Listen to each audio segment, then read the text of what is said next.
Salam, selamat menikmati Jumat Agung. Pada pagi hari ini Tuhan beri kesempatan kepada kita untuk merayakan hari kematian Tuhan Yesus. Kita sama-sama buka ibadah ini dalam doa. Dalam nama Tuhan Yesus Kristus yang pernah mati di kayu salib di Golgota, dikuburkan dan bangkit pada hari yang ketiga dan sekarang sudah naik ke surga. Dalam nama itu kami datang membuka ibadah pada hari ini, merayakan kasih Allah yang besar, keselamatan besar yang Kau sediakan bagi dunia ini. Maka Roh-Mu akan tetap tinggal bersama-sama dengan kami di sini. Dalam nama Tuhan Yesus kami mulai ibadah ini. Haleluya, amin.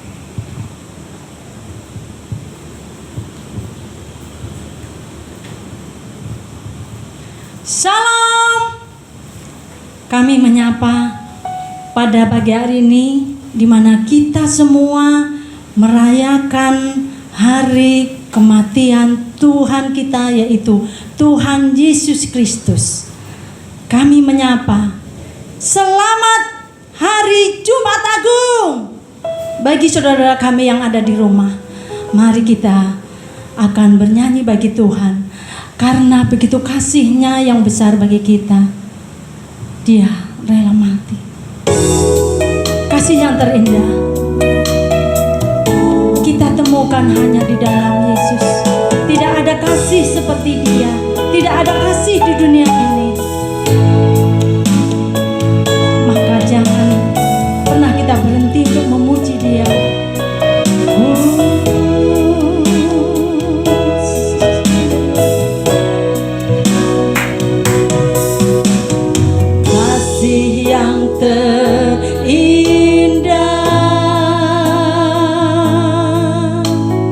Hati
Yesus. Terima kasih.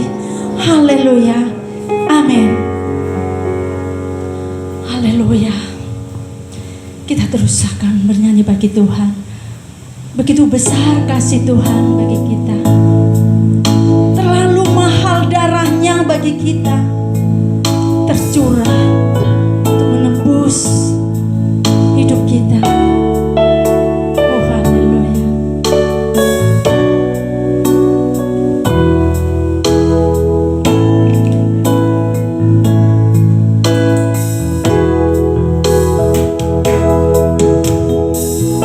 Telah kulihat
Yesus Tuhan kita yang mati di kayu salib.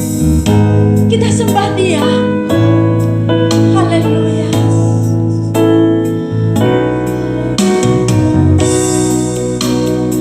Ya Yesus telah mati bagiku.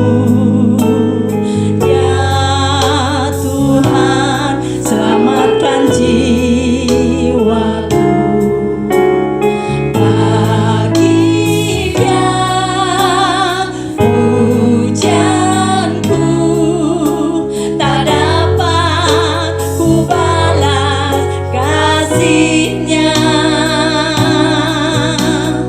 Yang angkatku jadi anaknya, beri damai di dalam hidupku. Bagi Dia sembahku, hanya Dia segalanya bagiku. Bagi Dia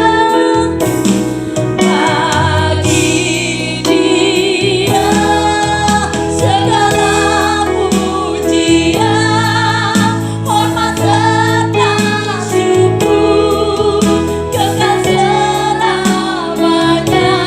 Bagi Dia segala pujian, hormat serta syukur selama-lamanya.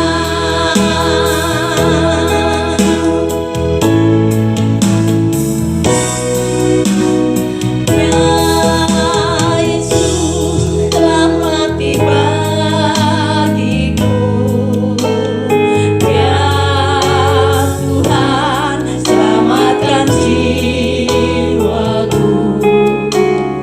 Bagi Dia pujianku tak dapat ku balas kasih-Nya. Dia telah angkat kita menjadi anaknya. Jadi anaknya. Terima kasih.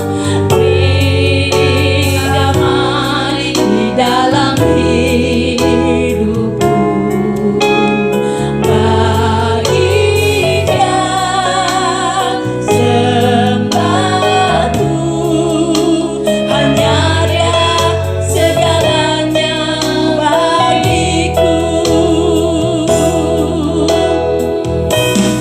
Bagi Dia segala pujian,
Sudah siap semua yang di rumah mendengarkan firman Tuhan?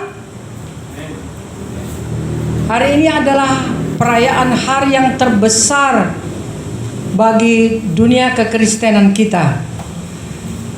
Karena kalau Tuhan Yesus tidak mati di kayu salib, maka kita tidak akan diselamatkan. Karena perbuatan baik tidak bisa menyelamatkan manusia. Tidak cukup, tetapi perbuatan baik mengikut kemudian dari belakang setelah seseorang diselamatkan. Oleh karena itu, ini adalah hari yang paling bersejarah dalam kehidupan kekristenan selama-lamanya. Saat ini kita akan buka Alkitab kita di dalam Yesaya pasal yang ke-53. Yesaya pasal yang ke-53 dari ayat 1 sampai dengan ayat yang ke-9. Yesaya 53 ayat 1 sampai dengan ayat yang ke-9.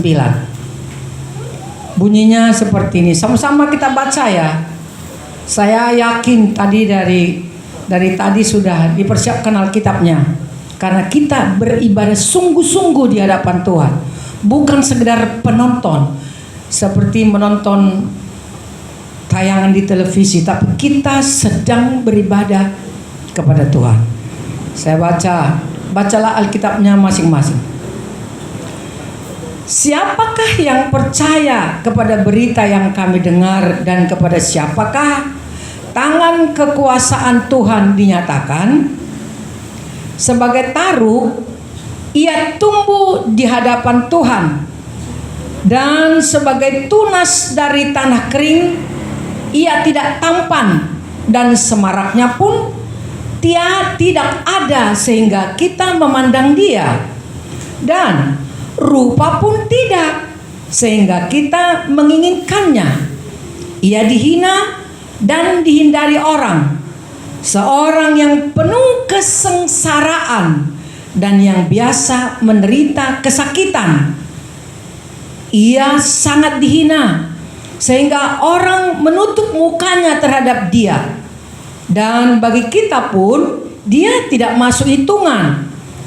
Tetapi sesungguhnya penyakit kitalah yang ditanggungnya, dan kesengsaraan kita yang dipikulnya. Padahal kita mengira dia kena tulah, dipukul dan ditindas Allah, tetapi dia tertikam oleh karena pemberontakan kita, dan dia diremukkan oleh karena kejahatan kita. Ganjaran yang mendatangkan keselamatan bagi kita ditimpakan kepadanya, dan oleh bilur-bilurnya kita menjadi sembuh. Kita sekalian sesat seperti domba, masing-masing kita mengambil jalannya sendiri. Tetapi Tuhan telah menimpakan kepadanya kejahatan kita. Ini digarisbawahi. Tetapi Tuhan telah menimpakan kepadanya kejahatan kita sekalian. Dia dianiaya, tetapi dia membiarkan diri ditindas, dan tidak membuka mulutnya seperti anak domba yang dibawa ke pembantaian, seperti induk domba yang keluh di depan orang-orang yang menggunting bulunya. Ia tidak membuka mulutnya. Sesudah penahanan dan penghukuman, ia terambil, dan tentang nasibnya siapakah yang memikirkannya? Sungguh ia terputus dari negeri orang-orang hidup, dan karena pemberontakan umatku ia kena tulah. Orang menempatkan kuburnya di antara orang-orang fasik, dan dalam matinya ia ada di antara penjahat-penjahat, sekalipun ia tidak berbuat kekerasan dan tipu tidak ada dalam mulutnya. Yesaya adalah nabi yang bernubuat pada zaman kerajaan Israel sebelum terpecah menjadi dua. Jadi nubuat ini sudah ada lebih kurang 700 tahun sebelum digenapi. Sebelum Yesus lahir ke dunia ini dan bahkan dia mati, peristiwa yang akan dialami Tuhan Yesus itu sudah dinubuatkan lebih dahulu. Oleh karena itu, kalau kita menelisik kepada peristiwa penyalipan yang ditulis dalam kitab Injil, benar-benar tidak ada satupun yang meleset dari dalamnya. Oleh karena itu, kita lihat bahwa dia mengalami kesusahan sehebat itu, sedahsyat itu. Biasanya orang yang menderita itu ada sebabnya, ya. Kalau seseorang menderita, ada pertanyaan mengapa, dan ada sebabnya. Mungkin kira-kira begini. Salah satu sebabnya orang menderita karena keteledorannya sendiri, atau tidak hati-hati mengendarai kendaraannya di jalan sehingga kecelakaan, masuk lubang, dan apa saja. Orang itu bisa menderita. Itu artinya karena dia teledor. Yang kedua, mungkin melanggar hukum alam atau korban gempa, ya. Yang kedua penyebab orang menderita. Yang ketiga pekerjaan iblis, dan yang keempat mungkin teguran Tuhan. Tetapi Tuhan Yesus, adakah di antara keempat penyebab ini? Tidak. Itu kita berbicara mengenai manusia yang menderita. Tetapi Yesus yang menderita itu sama sekali dia bukan teledor, dia tidak melawan hukum alam, dia tidak melawan hukum manusia, dan dia tidak ditegur oleh Bapaknya. Justru pada saat itu Allah Bapa di surga mungkin sedang merenung, sedang menangis, sedang memegang jantungnya, karena dia melihat anak yang dikasihnya itu harus mati walaupun dia tidak punya kesalahan apa-apa. Justru karena kasih Bapa lah Yesus harus mengalami penderitaan itu. Jadi pada mulanya orang-orang Yahudi tidak mau menerima Yesus itu adalah Mesias yang sudah dinubuatkan juga. Di beberapa kitab di Perjanjian Lama juga sudah dinubuatkan bahwa Yesus itu adalah Mesias yang ditunggu-tunggu oleh orang Yahudi. Dan tiba-tiba ketika Yesus datang dan dia berbicara mengenai siapa dirinya sebenarnya, bahwa dia datang di dunia ini bukan karena keinginannya sendiri, tetapi karena keinginan Allah. Dan dia menyatakan diri dengan kuasa, dengan kebaikan, dengan banyak pertolongan yang dilakukannya. Jadi orang-orang tetap tidak mau percaya kepada dia. Termasuklah orang Yahudi tidak mau bahwa Mesias yang dijanjikan itu belum datang. Dan oleh karena itu orang-orang ngotot, karena melihat mujizat, karena melihat semua ucapan-ucapan yang diucapkan Tuhan Yesus itu penuh kuasa tanpa basa-basi. Jadi banyak orang menerima dia menjadi Tuhan dan Juru Selamat. Bahkan dikatakan Raja orang Yahudi, marah sekali mereka. Nah, jadi di dalam pasal 53 tadi sudah dinubuatkan tentang Yesus ini, bahwa dia memang akan menderita. Dia mati untuk semua manusia. Dia dihina, disalibkan, ditolak, karena dia adalah anak seorang tukang kayu. Mereka kenal bapak ibunya, mereka kenal saudara-saudaranya. Kenapa tiba-tiba dia berkata bahwa dia adalah Mesias? Lalu mereka pun mulai marah terus, diseret ke pengadilan. Akhirnya dia digantung di kayu salib.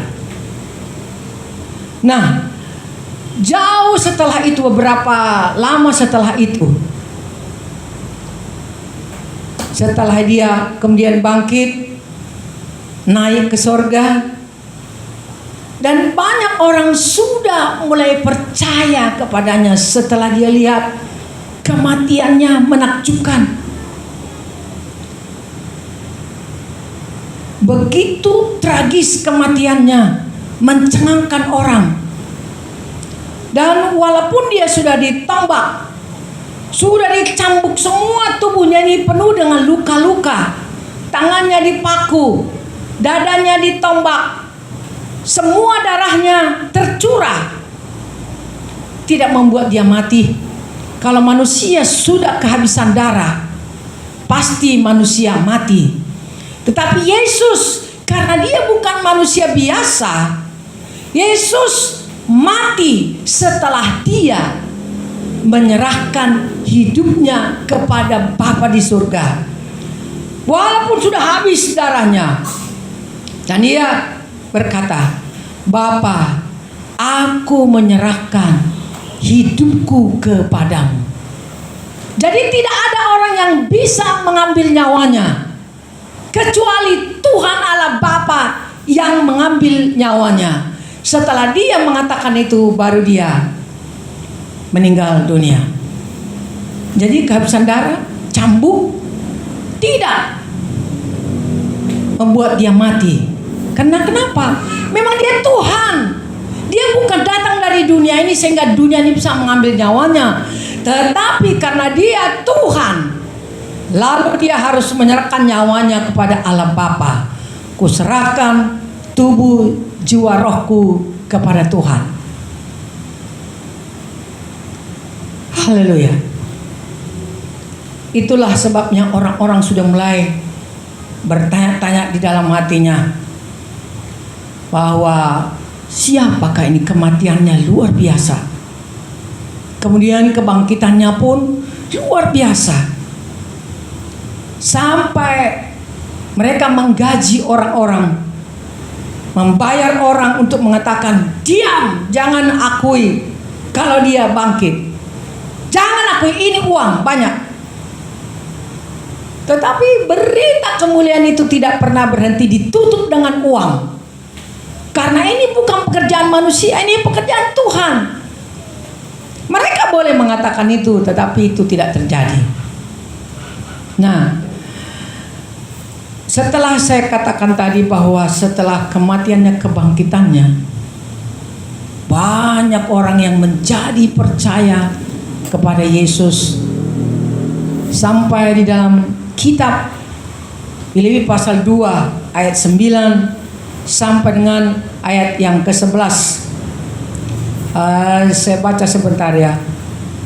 Filipi 2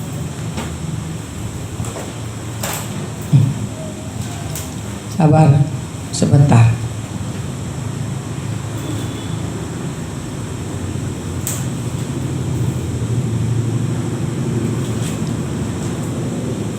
Ayat 9 sampai dengan ayat yang ke-11 berkata begini. Itulah sebabnya Allah sangat meninggikan dia dan mengaruniakan kepadanya nama di atas segala nama, supaya dalam nama Yesus bertekuk lutut segala yang ada di langit dan yang ada di atas bumi dan yang ada di bawah bumi, dan segala lidah mengaku Yesus Kristus Tuhan bagi kemuliaan Allah Bapa. Jadi nanti akan terjadi, setiap lutut akan berteluk kepadanya dan semua lidah akan mengaku bahwa Yesus adalah Tuhan dan Juru Selamat.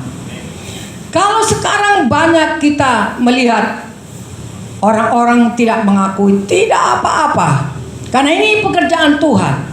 Tugas kita hanyalah percaya, lakukan, beritakan, itu saja. Mau diterima atau tidak itu urusannya Tuhan. Bahwa satu kali percayalah, semua lidah akan mengaku bahwa Yesus adalah Tuhan. Semua lutut akan bertelut kepada Yesus Kristus. Ini Anda harus pegang dan percayai. sehingga membuat kita tidak kebut, tidak takut apapun yang sedang terjadi. Kalau begitu Bapak Ibu Saudara yang dikasih oleh Tuhan Yesus Kristus, berita ini bertahun-tahun, setiap tahun kita dengar, kita diberitakan soal penyalipan ini, soal kematian Tuhan Yesus di kayu salib. Banyak di antara orang-orang tahu ini firman Tuhan, karena dia orang Kristen, tahu dia ini bagaimana perjalanan Yesus. Tetapi masalahnya, apakah mereka benar-benar mengakui di dalam hatinya bahwa Yesus mati itu adalah untuk dirinya juga, bukan untuk orang lain. Dan dia mengaku itu dengan mulutnya bahwa apa yang dilakukan oleh Tuhan Yesus itu adalah untuk dirinya juga. Ini yang menjadi pertanyaan besar bagi dunia kekristenan kita. Tapi sekarang saya mau menunjukkan Yesus itu seperti kontras gitu ya. Seperti ada kontras, maksudnya gini. Dia berkata, firman Tuhan itu berkata, saya menceritakan siapa Yesus ini ya. Dia mengatakan bahwa dia adalah roti hidup. Dia berkata, akulah roti hidup. Tetapi dia memulai pelayanannya dengan lapar. Sampai murid-muridnya dengan dia mengambil gandum di tengah jalan. Karena mereka tidak punya makanan, tidak punya apa-apa, bahkan ketika mereka melayani orang-orang. Itu ada kontrasnya kan. Dia berkata, akulah roti hidup. Tetapi dia memulai pelayanannya dengan kelaparan. Yang kedua, dia mengatakan, akulah air hidup. Tetapi apa yang terjadi? Dia mengakhiri pelayanannya dengan haus. Di kayu salib dia berkata, aku haus. Padahal dialah air kehidupan. Lapar sebagai manusia, dia alami itu. Tetapi ia memberi makan 5.000 orang laki-laki, belum perempuan, belum anak-anak yang dihitung pada saat itu kira-kira 5.000 orang laki-laki. Dia lapar, tetapi dia bisa memberi makan 5.000 orang laki-laki.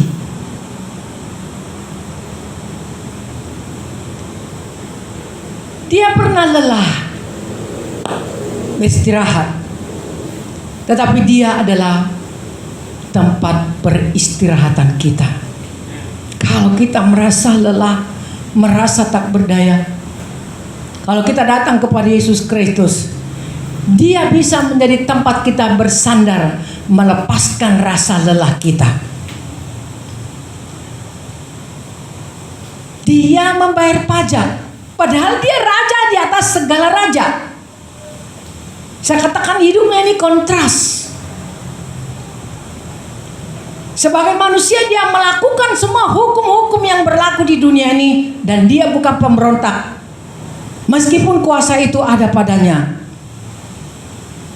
Masa raja membayar pajak? Tetapi dia lakukan itu supaya dia tidak pernah menjadi batu sandungan, supaya dia tidak pernah membuat masalah terhadap siapapun. Ketika satu kali orang-orang tidak senang kepadanya, apakah kita layak membayar pajak bersama murid-muridmu? Guru, bisakah begitu murid-muridmu bayar pajak kah atau tidak? Lalu dia ambil mata uang, koin. Kau lihat itu, dibalik, bayarlah pajak kepada raja, bayarlah cukai kepada rumah Tuhan. Nah, dia tetap tunduk semua sebagai manusia. Dia pernah dikira hantu, tetapi dia mengusir roh jahat. Hantu katanya, mereka ketakutan. Dia dikira hantu, tetapi dia mengusir setan, mengusir roh jahat.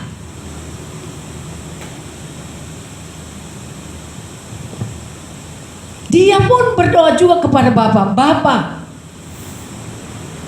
bukan aku tidak percaya kepadamu, tetapi demi orang banyak ini, tunjukkanlah mujizatmu. Dia berdoa kepada Bapaknya, tapi Yesus mendengarkan doa-doa kita juga.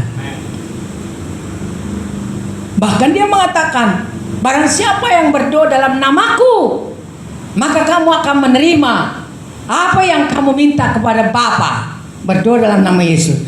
Dia pernah berdoa dan dia mendengarkan doa manusia, doa kita semua.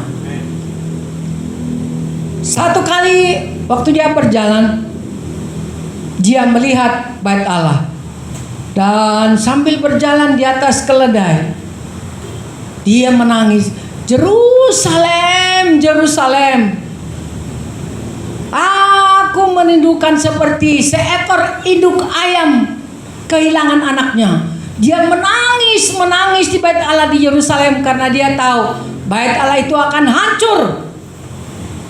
Dia menangis kepada Tuhan. Tapi apa yang saudara tahu? Dia menghapus air mata kita. Kalau saudara menangis, Bapa, dia akan menghapus air matamu, mengatakan berhentilah menangis, aku ada. Kalau aku menyertai engkau, semua yang kau inginkan itu engkau akan peroleh. Jadi dia berdoa, dan dia menangis juga sebagai Tuhan yang melihat jauh ke depan apa yang akan terjadi buat bangsa Israel yang degil, yang keras kepala, yang tidak mau percaya. Tetapi dia menghapus air mata kita. Apalagi kontras yang terjadi. Dia dijual 30 keping perak oleh Judas. Dia dijual dengan harga 30 keping perak. Tetapi apa yang terjadi? Dia menebusmu. Walaupun dia pernah orang yang dijual, tapi dia menebusmu. Engkau sudah digadai kepada setan karena dosa. Tapi Yesus menebusmu kembali dari tangan iblis, dipindahkan dari maut kepada kehidupan. Walaupun dia pernah dijual, tetapi dia menebusmu, menebus saya, kita semuanya. Dia dituntut, dibantai seperti domba yang keluh di kitab Yesaya 53 tadi. Seperti anak domba yang keluh dibawa ke pembantaian. Dia tidak mengucapkan sepatah kata pun membela dirinya, membela siapapun. Paling-paling dia berkata pernah begini waktu proses pengadilan, benarkah engkau adalah raja orang Yahudi? Jawabnya, kau yang mengatakannya. Kau sudah mengatakannya, katanya. Selain itu, dia tidak menjawab. Dia seperti anak domba yang keluh dibawa ke pembantaian. Tetapi apa yang terjadi? Dia adalah gembala yang baik. Walaupun dia seperti domba dibantai, tapi dia adalah gembala yang baik bagi saudara dan saya.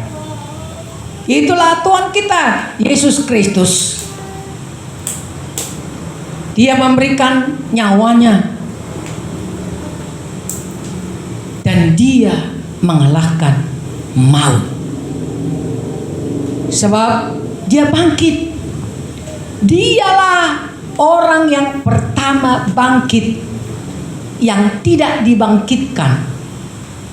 Semua yang pernah bangkit itu dari orang mati itu dibangkitkan oleh Tuhan.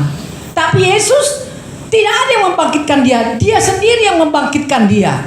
Karena dia pun sudah bilang, anak manusia akan diserahkan kepada orang-orang jahat, tetapi dia akan bangkit pada hari yang ketiga. Dia sudah menubuatkan dirinya bahwa nanti aku akan bangkit pada hari yang ketiga. Memang aku akan mati, tapi aku akan bangkit pada hari yang ketiga. Yesus mengalami banyak penderitaan karena dosa dunia ini. karena dosa dunia ini. Apakah saudara saat ini betul-betul sudah menikmati kuasa penyaliban Tuhan itu, bahwa dia mati untuk saudara, bahwa dia mati untuk saudara? Saudara harus tahu itu, bahwa dia mati untuk saudara, untuk keluarga saudara, anak cucu saudara, untuk tetangga saudara, untuk semua orang. Maka kalau kita sudah melihat bahwa Yesus menderita di kayu salib oleh karena saudara dan saya, oleh karena dunia ini, maka keinginan Tuhan ialah apa yang menjadi keinginan Tuhan bagi hidup saudara? Supaya saudara dan saya mempersenjatai hidup kita untuk menderita baginya, karena dia sudah melakukannya lebih dahulu. Jadi kita harus mempersenjatai diri kita untuk ikut menderita untuk dia. Karena Filipi 1 ayat 29 pun juga di situ dikatakan. Filipi 1 ayat 29, ya, saya baca. Filipi 1 ayat 29. Sebab kepada kamu dikaruniakan bukan saja untuk percaya kepada Kristus, melainkan juga untuk menderita untuk Dia. Jadi saudara harus tahu ini, bahwa kita bukan hanya mendapat karunia untuk diselamatkan, tetapi bagi kita diinginkan, direncanakan oleh Tuhan supaya kita ikut menderita untuk Dia. Bukan menderita maksudnya miskin, ya sudahlah aku sudah miskin karena Yesus, nggak kaya-kaya juga, nggak apa-apa, yang penting bisa makan. Bukan itu maksudnya. Kita harus mempersiapkan diri kita untuk ikut menderita karena Dia, untuk Dia. Bahwa kita harus siap menjadi saksi, menjadi berkat, menjadi alat di tangan Tuhan. Itu yang Tuhan inginkan. Bukan hanya sekedar kita rame-rame lalu perjamuan kudus, datang ke gereja, yang tidak pernah ke gereja, datang ke gereja pada hari kematian lalu udah pulang begitu saja. Bukan hanya perayaan besar-besar seperti itu, bukan. Tetapi artinya waktu Dia melayani orang-orang, inilah tubuhku yang diserahkan bagi kamu, perbuatlah ini. Setiap kali kamu melakukannya, kamu mengingat kematianku. Artinya bahwa setiap orang Kristen harus mengingatkan kembali kepada orang lain, kenapa Yesus mati, untuk siapa Yesus mati. Itu yang Tuhan mau. Bukan hanya sekedar kita beribadah hari Paskah, bukan, tetapi menceritakan, memberitakan, mengakuinya kepada orang lain bahwa Yesus mati untuk semua orang, supaya orang lain yang tidak percaya menjadi percaya. Karena ini adalah perbuatan yang ajaib. Bapak Ibu, saudara yang di rumah, mungkin saudara boleh menoleh ke kiri, ke kanan, atau ke depan. Apakah ada yang saudara boleh lihat? Mungkin pertanyaan, sudah aku selamat? Sudahkah suamiku selamat? Sudahkah anak-anakku semua selamat? Sudahkah istriku selamat? Sudahkah dia menerima perbuatan Tuhan di kayu salib di Golgota? Makanya kita bukan hanya sekedar mengingat kematian Tuhan, tetapi kita mengingatkan kembali secara terus-menerus. Itu sebabnya Gereja Sidang Jemaat Allah selalu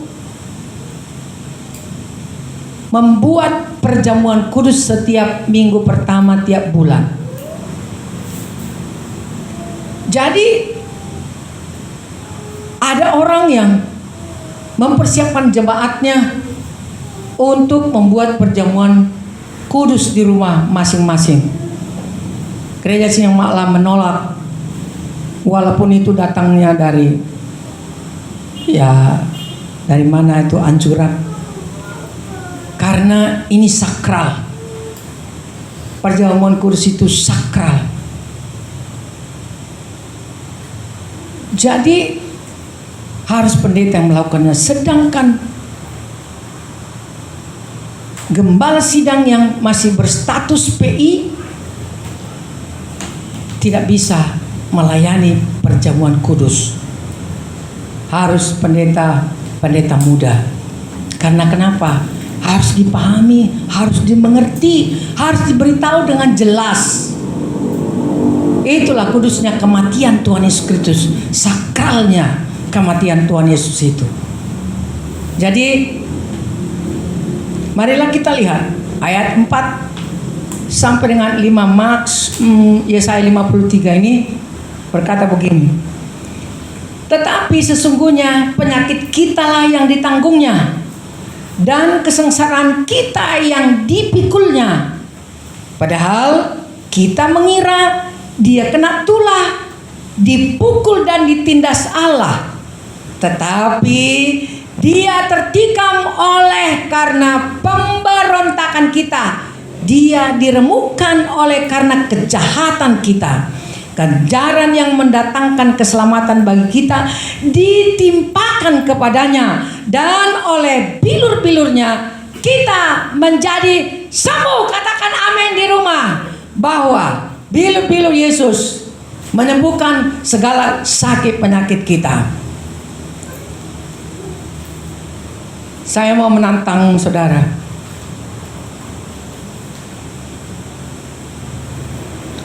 Apakah saudara sudah selamat atau belum? Apakah saudara sudah berhak menjadi ahli waris kerajaan surga? Pikirkan hal ini. Pikirkan hal ini. Dunia diguncang sekarang ini. Dunia mengalami kesukaran yang sama. Belum pernah ini terjadi. Mungkin perang dunia kedua menggegerkan, tetapi itu tidak seperti sekarang ini mendunia. Bangsa-bangsa belum seperti sebanyak sekarang. Tetapi peristiwa ini sekarang menggetarkan, mempengaruhi seluruh sisi kehidupan manusia. Dan bagaimana kita mungkin tidak bersiap-siap? Bagaimana mungkin kita tidak mengetahui pasti apakah kita selamat atau belum? Kalau belum, saya menantang saudara, dimanapun saudara berada, ambil keputusan secepatnya. Saudara harus berkata kepada Yesus, Yesus, aku mengundang engkau masuk dalam hatiku. Aku mau engkau tinggal dalam hatiku. Aku akui bahwa engkau yang mati di kayu salib itu adalah untuk aku. Dosaku sudah dihapuskan di sana. Aku menerimamu sekarang juga menjadi Tuhan Juru Selamatku. Tidak ada yang bisa menyelamatkan aku kecuali Tuhan Yesus Kristus. Saudara harus lakukan itu sekarang. Yang di rumah, lakukan itu kalau belum. Banyak orang Kristen yang sudah lama, sudah dibaptis, tetapi dia tidak tahu apa arti yang sebenarnya. Tapi sekarang mau nantang saudara, siapapun, kematian Tuhan Yesus ini adalah untuk saudara, untuk semua manusia yang mau percaya kepada Yesus. Saya katakan bahwa dia adalah tempat peristirahatan kita, bahwa dia akan menghapus air mata kita, bahwa dia menyembuhkan kita dari sakit penyakit kita, bahwa dia menebus kita dari maut, dari tangan setan, dari neraka. Dia menebus kita karena dia sudah pernah dijual. Bagaimana caranya terjual? Demikian dia tahu bahwa kita dijual melalui dosa kita kepada iblis, dan dia menebus kita. Dia gembala yang baik bagi kita. Dia bisa mengusir setan roh jahat yang mencoba mengganggu hidup kita. Itulah Yesus. Itulah Yesus yang kita rayakan kematiannya hari ini juga. Supaya semua orang Kristen tahu betul Apakah dia sudah lahir baru atau belum? Apakah dia sudah diselamatkan atau belum? Apakah sudah ada jaminan baginya ke surga atau belum? Sekarang ambil keputusan. Jangan main-main. Waktunya sudah semakin dekat. Yesus mau datang. Yesus mau datang. Kalau saudara sudah diselamatkan, mintalah kepada Bapa di surga supaya kau dipenuhi dengan kuasa Roh Kudus. Karena tanpa Roh Kudus kita tidak mampu melawan dosa. Itu benar. Tanpa pertolongan Roh Kudus kita tidak bisa menang terhadap iblis. Hanya di dalam nama Tuhan Yesus oleh Roh Kudus kita bisa menghardik iblis, menipu iblis, membodoh-bodohi iblis, setan, pengganggu. Terpujilah Tuhan di atas semuanya itu.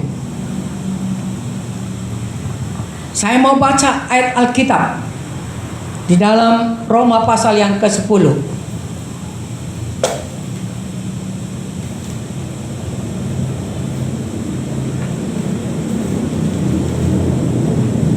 Inilah Injil yang sebenarnya. Roma pasal yang ke-10 ayat 9 sampai dengan ayat 10. Sebab jika kamu mengaku dengan mulutmu bahwa Yesus adalah Tuhan dan percaya dalam hatimu bahwa Allah telah membangkitkan Dia dari antara orang mati, maka kamu akan diselamatkan. Karena dengan hati orang percaya dan dibenarkan, dan dengan mulut orang mengaku dan diselamatkan. Jadi dengan hati orang percaya dan harus diakui dengan mulutnya, maka dia diselamatkan. Bukan karena beribadah, bukan karena sekedar sudah dibaptis, bukan begitu. Dengan hati orang percaya, dengan mulut orang mengaku, maka dia diselamatkan. Dia diselamatkan. Oleh karena itu, percayalah dan mengakulah di hadapan orang, di hadapan Tuhan kepada Tuhan. Tuhan, aku mengakui bahwa Engkau sudah menebusku di kayu salib. Engkau mati untuk aku di kayu salib. Maka pada saat ini juga, kalau saudara lakukan itu, kau diselamatkan, engkau diselamatkan, engkau diselamatkan. Dosamu diampuni, dosamu diampuni. Itulah yang dilakukan Tuhan Yesus di kayu salib di Golgota. Jadi karena kasih Allah, Dia datang ke dunia ini. Kasih Allah yang besar kepada dunia ini, Dia datang ke dunia ini. Saya mau baca ayat yang terakhir, 1 Korintus 11.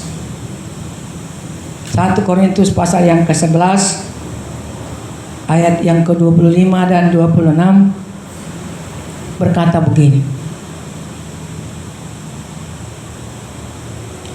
Demikian juga ia mengambil cawan sesudah makan lalu berkata, cawan ini adalah perjanjian baru yang dimeteraikan oleh darahku. Perbuatlah ini setiap kali kamu meminumnya, menjadi peringatan akan aku. Juga kalau kita mengambil cawan, setiap kali kamu meminumnya, kamu memberitakan kematian Tuhan sampai Ia datang. Dia lakukan itu pada terakhir-terakhir hidupnya, menjelang akhir penyalipan itu, menjadi peringatan akan aku, memberitakan Tuhan, memberitakan soal kematian Tuhan. Jadi semua ini tanggung jawab orang Kristen. Apalagi sekarang media sosial sudah lebih mudah bagi kita tidak berhadapan langsung dengan orang-orang, bisa memberitakan tentang Yesus, bagaimana Yesus adalah Tuhan yang sesungguhnya. Nah, kalau saudara melakukan itu, saya minta saudara tundukkan kepala beberapa detik. Katakanlah bersama, ikuti saya. Tuhan Yesus, aku percaya Engkau yang mati di kayu salib itu adalah untuk aku. Darahmu menyucikan aku dari segala dosaku. Aku menerima engkau sekarang menjadi satu-satunya Tuhan dan Juru Selamatku. Kuterima dalam hatiku, Yesus, tinggallah di dalam hatiku. Dan aku mengakui itu di depan siapa saja dan di hadapan Tuhan. Haleluya. Amin. Dalam 1 Petrus pasal 2 ayat 24 dikatakan bahwa Yesus sudah memikul segala hutang dosa dan kelemahan kita di kayu salib, dan oleh bilur-bilurnya kamu telah sembuh. Ada yang sakit di antara saudara yang menyaksikannya, entah sakit apapun, entah apa yang saudara sedang alami sekarang, bahwa Yesus tidak mendusta. Yesus tidak main-main untuk datang ke dunia. Dia tidak bermain-main mengucapkan perkataannya. Dia akan melaksanakannya bagimu. Yang sakit disembuhkan. Amin. Yang sudah jatuh dan rapuh imannya sekarang diangkat kembali. Amin. Yang sudah mundur dipanggil kembali untuk bersemangat lebih jauh lagi. Yang berkekurangan dicukupkan oleh Tuhan. Karena itulah yang apa yang saya katakan tadi, Dia tempat peristirahatan kita. Ya. Dia menghapus air mata kita. Dia menyembuhkan segala sakit penyakit kita. Dia memberikan rohnya kepada kita untuk menjadi penolong dan penghibur. Sebab Dia tidak ada lagi di dunia ini. Dia mengirimkan rohnya untuk menolong kita supaya kita bisa hidup bagi Dia. Haleluya Yesus. Ya Yesus telah mati bagiku. Dia Tuhan selamatkan jiwaku. Bagi Dia pujianku tak dapat ku balas kasih-Nya. Dia angkatku jadi anaknya. Dia damai di dalam hidupku. Bagi Dia sembahku, hanya Dia segalanya bagiku. Bagi Dia segala pujian, hormat serta syukur kekal selamanya. Bagi Dia segala pujian, hormat serta syukur selama-lamanya. Kalau Yesus katakan tadi sepertinya ada kontras dalam hatinya, kita juga harus sama dengan Dia. Yang dahulu engkau lemah, tapi sekarang engkau menjadi orang yang menguatkan orang lain. Kalau dahulu engkau membutuhkan pertolongan, sekarang engkau menjadi saluran berkat buat orang lain. Haleluya. Kalau sedulu terlihat lemah, sekarang kau akan penyemangat bagi orang lain. Amin. Dulu engkau ingin didoakan orang lain terus, tetapi engkau sekarang rindu berdoa buat orang-orang dimanapun di seluruh dunia ini. Yes. Kalau dulu engkau cinta kepada dunia ini, tetapi sekarang engkau bisa berkata seperti apa yang dikatakan Rasul Paulus. Dunia ini, harta dunia menjadi sampah bagiku, tidak ada artinya selain daripada Yesus. Sehingga hatimu tidak terpaut, tidak terikat kepada harta dunia ini. Haleluya. Haleluya. Yang dulu saudara hanya sekedar orang-orang yang dilayani saja, tapi sekarang saudara boleh mengambil sikap untuk mau melayani Allah. Haleluya. Haleluya Tuhan, terima kasih. Yesus seluruh dunia, keluarga-keluarga sekarang sudah mulai datang kepada Tuhan, karena tidak ada alasan bagi mereka untuk lari dari rumah, untuk bepergian kemana-mana, sehingga mereka harus tunduk bersama-sama, duduk bersama-sama di hadapan Tuhan. Bapak, terima kasih untuk suasana ini. Terima kasih untuk suasana ini. Kami tidak tahu berapa lama lagi, tapi kami sangat percaya bahwa Engkau akan membebaskan bangsa-bangsa dari kesulitan seperti yang ada sekarang ini. Semua ini akan berakhir. Hanya kami menunggu waktunya Tuhan, karena waktunya Tuhanlah yang terbaik. Amin. Berkati semua orang Kristen supaya sadar betul untuk menyembah kepada Allah, untuk berlutut kepada Allah. Haleluya Yesus. Bangsa-bangsa yang lain berlari-lari datang kepada Yesus. Amin. Dan bangsa-bangsa yang masih jauh akan mendekat kepada Yesus. Itulah kerinduan Tuhan. Karena itu juga menjadi doa kami. Terima kasih Tuhan. Selamatkan semua orang, agama manapun mereka Tuhan. Perkenalkanlah dirimu, karena Kau adalah Tuhan satu-satunya yang mengatakan, akulah jalan, kebenaran dan hidup. Tidak ada yang datang kepada Bapa kalau tidak melalui aku. Nyatakan kuasa firman-Mu kepada bangsa-bangsa yang ada di seluruh dunia. Terima kasih Tuhan. Ajaib Kau Tuhan, ajaib Kau. Sesuatu sedang terjadi, yang sakit tidak dipulihkan, sembuhkan oleh Tuhan. Dalam nama Yesus, mujizat-Mu akan terjadi kepada keluarga-keluarga Kristen yang sedang mengalami masalah pekerjaan sekarang.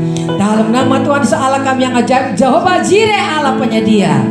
Tuhan, berikan hikmat kepada semua orang Kristen untuk tidak mengeluh, tapi mulai belajar bersyukur kepada Yesus. Bahwa 2 ikan 5 roti Tuhan bisa lipat gandakan sehingga bersisa 12 bakul. Kehidupan orang Kristen juga demikian Tuhan. Terima kasih. Haleluya.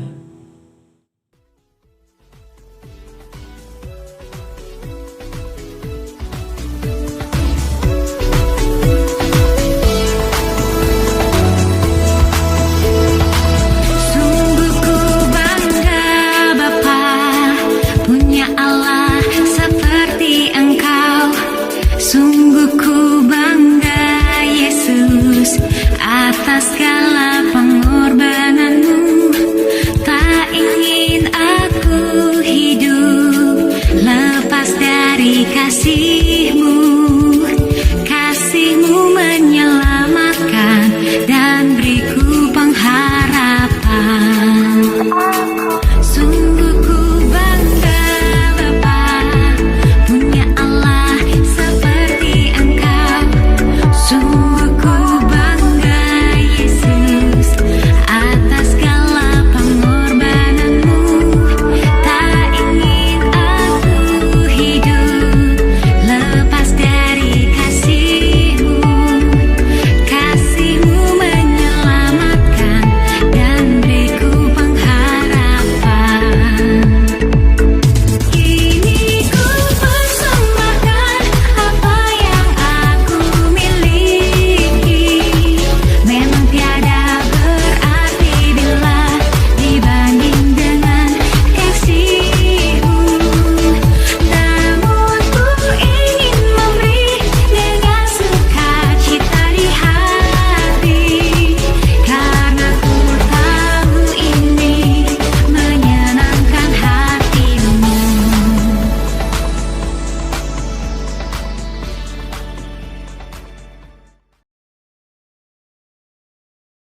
kita.